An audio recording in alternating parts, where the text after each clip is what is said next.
भैया हम भोजपुरी गायक रंजित रायकल गौरी स्टार स्टूडियो सकलडीहा में हमारे अजय भैया की देखरेख में रिकॉर्डिंग चलत बा।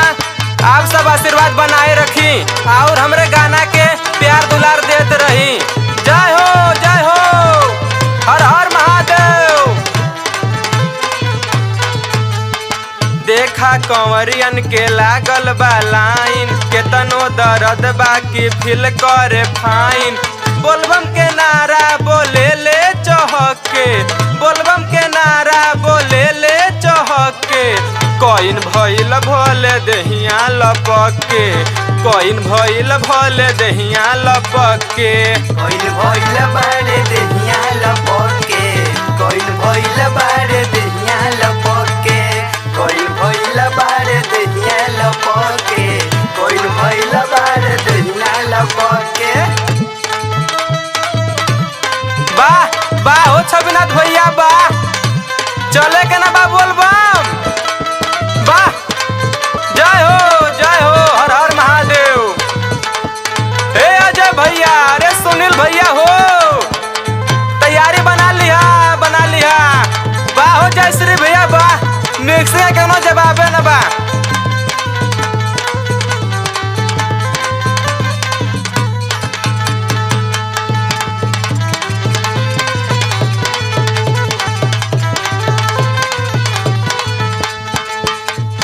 सब वेटिंग में जूझल बा, सब वेटिंग में जूझल बा, सब वेटिंग में जूझल बा।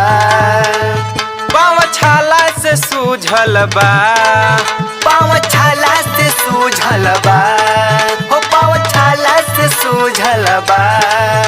सब वेटिंग में जूझल बा, पाँव छाला से सूझल बा। बट गिरे नहीं देत जलवा छलके, कोइन भइल बाटे दहिया लपके। कोइन भइल बाटे दहिया लपके, कोइन भइल बाटे दहिया लपके, कोइन भइल बाटे दहिया लपके।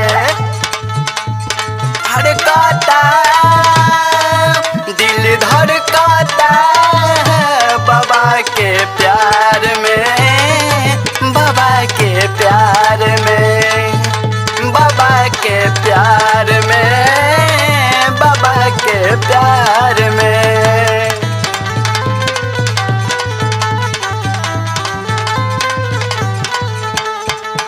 देवघर के नगरिया में, देवघर के नगरिया में, ओ देवघर के नगरिया में। भोले बाबा के सहरिया में, हे भोले बाबा के सहरिया में, हो भोले बाबा के सहरिया में। देवघर के नगरिया में, भोले बाबा के सहरिया में।